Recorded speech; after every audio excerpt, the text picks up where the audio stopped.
Mount. And you were in what? Air Force. Air Force. Strategic Air Command. Okay, and where did you live when you joined the service? Milford, Massachusetts. Oh, you're a Massachusetts? Yeah. Okay. That's why I'm a hoodlum.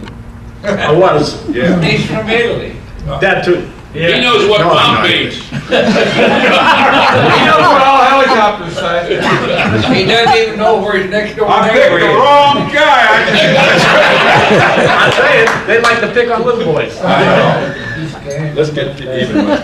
Where'd you go to boot camp and stuff? San Antonio. Oh, boy, that's a long trip. It's called Yeah, basic. Huh? That's basic, not boot camp. Well, it's boot camp in the Navy. I forgot your Air Force. That was basic training? Yes. Basic training. And then where'd you go after that? I was enlisted man for 4 years. The only way to go. And I went to Okinawa as an enlisted man, clerk typist. Yes. And I couldn't go past three-striper, so I applied for aviation cadet program. Uh-huh. Got in. I'll tell you a little story about that in a little bit. Go for it. You're on. First of all, my family is a military family. I'm a Vietnam veteran. My next brother was a Korean veteran. And my other brother was a World War II veteran. My father was a World War I. Wow. And my father was a PW. And one of his friends, as he was going through, believe this or not, was Benito Mussolini. And Mussolini wanted him to help, run for whatever the hell it was, when they got out. But my father couldn't do it, but he told him to go to hell, because he didn't like him. But Mussolini was after him for a long, long, long time. But after my father got hit with 2 bullets through his legs, he became a PW and he went to Budapest, somewhere in Hungary, as a PW. And a minister came in wanting to know if there was anybody that was a masonry contractor, do plaster work and all that. My father volunteered because that's what he did before he went in. And lo and behold, he stayed there throughout the war. Mussolini was after him. And then the preacher was after him too because he got involved with his daughter. So I got a brother or sister somewhere. Well, it runs in the family.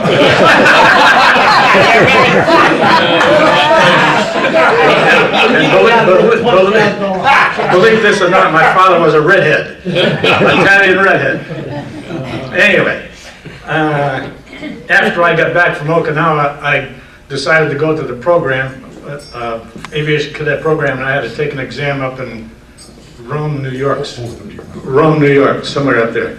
Anyway, I was in the chow line, and there's a wife right here next to me getting ready to be served. And I looked at her, and she looked at me, and I said, "Don't I know you?" And she said, "Yes, you do. You used to call me Mona Lisa." And I said, "Yeah, that's right." So we hugged and kissed and all that stuff, and I took her out that night. And I told her I was there to take the exam. And she said, "Oh, my boyfriend administers those things. The power of a woman." I said, "Fix it so I can pass it." And she did, because I had no idea who the hell was going on in that exam. They asked who painted Blue Boy. What the hell do I know? I don't know anything about Blue Boy. Anyway, I passed it. And then the way I got my commission was a good one, because I was flunking out, and the last thing I had to do was fly a celestial navigation in one of these airplanes, and I had to get 100% to pass and to keep from being washed out. Well, lo and behold, I had a 99. And the guy that was next to my instructor was this was the boss. And he wouldn't give me that 1 point. He says, I had to subtract this because of judgment.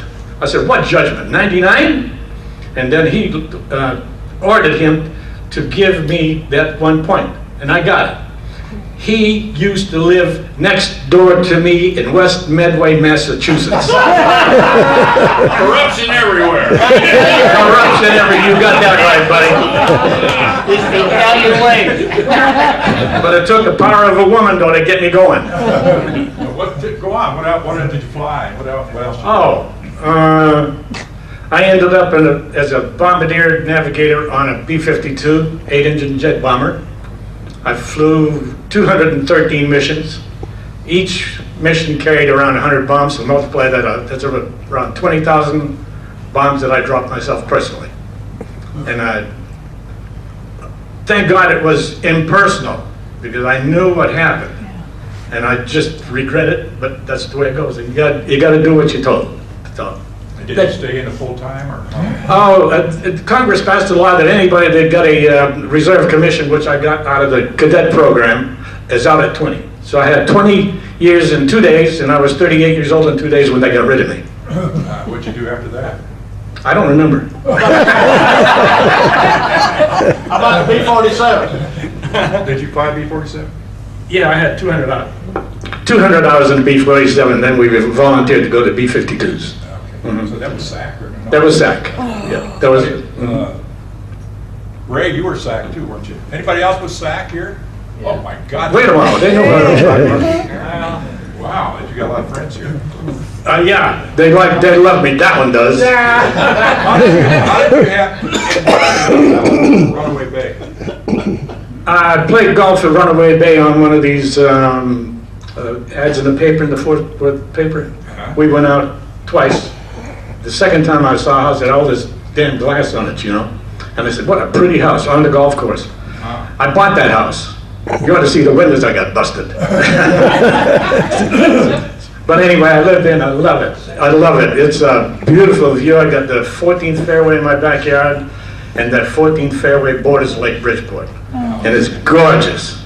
But I have to put up all those broken windows, but that's all right. And now he's got a flock of geese. Yeah, and he lives cattywampus about from here to that wall away from me, across the street.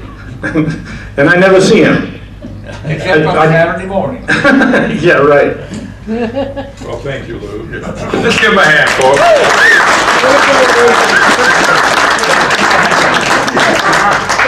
I'm gonna work on the things that will work up on him. I know why you lost codes now. Yeah. Anybody else have a word they want to say? Your 5K, you're all set? Tal, you got it? This is the fourth 5K that we put on. And